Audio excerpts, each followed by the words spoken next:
નવી સિવિલ હોસ્પિટલના સ્કિન રોગ વિભાગના હાલમાં ફંગલ ઇન્ફેક્શનના રોજના 500 થી 550 જેટલા દર્દીઓ સારવાર માટે આવી રહ્યા છે। દર્દીઓ ફરિયાદ કરે છે કે છેલ્લા કેટલાક દિવસોથી અતિશય ગરમીને કારણે શરીર પર ખજવાળ અને લાલાશ અને નાની ફોલ્લીઓ થઈ રહી છે। બજારમાં ઉપલબ્ધ તમામ પ્રકારની ક્રીમ અને દવાઓ રાહત આપી રહી નથી। જેમ જેમ ફેબ્રુઆરી મહિનો વીતતો ગયો છે તેમ તેમ દર્દીઓની સંખ્યા વધવા લાગી છે। દરિયાઈ વાતાવરણને લીધે શરીર ચીકણું અને ભેજવાળું બને છે, જેને કારણે ટર્મોટોફાઇટ્સ અને યેસ્ટ જેવી ફૂગ મૃત કેરાટીનમાં વધવા લાગે છે અને ચીકણું અને ભેજવાળા વિસ્તારોમાં ફેલાય છે, જેના કારણે ત્વચામાં ફંગલ ઇન્ફેક્શન થાય છે। કામકાજના દિવસોમાં પણ તેના દર્દીઓ વધે છે। ઉનાળા દરમિયાન જંતુઓ, બેક્ટેરિયા, વાયરસ, બેક્ટેરિયા, પરોપજીવી અને ફૂગના કારણે ચેપ થાય છે। ચેપગ્રસ્ત દર્દીના સંપર્કમાં આવવાને કારણે પણ આવું થઈ રહ્યું છે।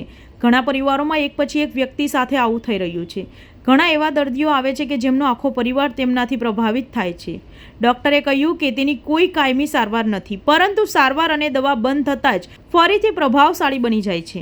તેનો ચેપ હંમેશા શરીરમાં રહે છે। તેની સારવાર કરી શકાય છે, પરંતુ તેને દૂર કરી શકાતું નથી।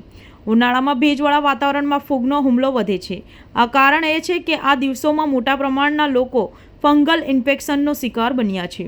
ડૉક્ટરોનું કહેવું છે કે ચુસ્ત કપડાં પહેરવા પણ બીમારીને આમંત્રણ આપે છે, જેના કારણે કપડાના બેક્ટેરિયા હંમેશા શરીરના સંપર્કમાં રહે છે, તેથી ખૂબ જ ઝડપથી ફેલાય છે। ઉનાળામાં ફૂગ અને ફોટોસેન્સિટિવિટીના કારણે દર્દીઓ સૌથી વધુ આવે છે। સિવિલ હોસ્પિટલના સુપ્રિન્ટેન્ડન્ટ ડૉક્ટર ગણેશ ગોવરકરે જણાવ્યું હતું કે ગરમીના કારણે ચામડીના રોગોના દર્દીઓમાં વધારો થયો છે। 400 થી 450 ઓપીડી આવતી હતી તે વધીને 500 થી 50 થઈ ગઈ છે। ઉનાળામાં ફૂગ અને ફોટોસેન્સિટિવિટીના દર્દીઓ સૌથી વધુ આવે છે। દર્દીઓ ફરિયાદ કરે છે કે તેઓ સ્વ ધ્યાન કરતા હતા, પરંતુ રાહત મળતી નથી। હાલમાં દર્દીઓની સંખ્યા વધી રહી છે। આનો બચાવ શું છે? ડૉક્ટર ગણેશ ગોવરકરે જણાવ્યું હતું કે ઢીલા સુતરાઉ કપડાં પહેરો, જીન્સ, સિન્થેટિક અને ચુસ્ત કપડાં ન પહેરો। ચેપગ્રસ્ત દર્દીના સાબુ અને ટુવાલ જેવી વસ્તુઓનો ઉપયોગ કરવાનું ટાળો। સૂર્યપ્રકાશની એલર્જીથી પીડાતા દર્દીઓને બિનજરૂરી બહાર ન જવું જોઈએ। ફંગલ સાથે આ રોગોની સંખ્યામાં પણ વધારો થયો છે। ગમોરિયા, દાદ ખરજવું, સફેદ ડાઘ તેમજ એલર્જીથી પીડાતા દર્દીઓમાં પણ વધારો થયો છે। તબીબોનું કહેવું છે કે દર વર્ષે મોટી સંખ્યામાં ચામડીના રોગના દર્દીઓ સિવિલ હોસ્પિટલ આવે છે, પરંતુ આ વર્ષે તેમાં 40% વધારો થયો છે। સિવિલ હોસ્પિટલમાંથી પ્રાપ્ત વિગત મુજબ આ વર્ષે ચામડીના રોગથી પીડિત દર્દીઓમાં મોટાભાગના પુખ્ત વયના છે। મારું નામ doctor Ganesh Govekar, medical superintendent civil hospital Surat. હાલ અમારે ત્યાં જે સ્કિનની ઓપીડી છે ગરમીના લીધે વધી ગઈ છે। નોર્મલી જે ઓપીડી 400 થી 450 હોય છે તે હાલ 500 થી 550 સુધી વધી ગઈ છે। આ ઓપીડીમાં મેઇનલી જે કેસીસ વધ્યા છે આ ફંગલ ઇન્ફેક્શનના વધ્યા છે અને ફોટોસેન્સિટિવિટીના વધ્યા છે।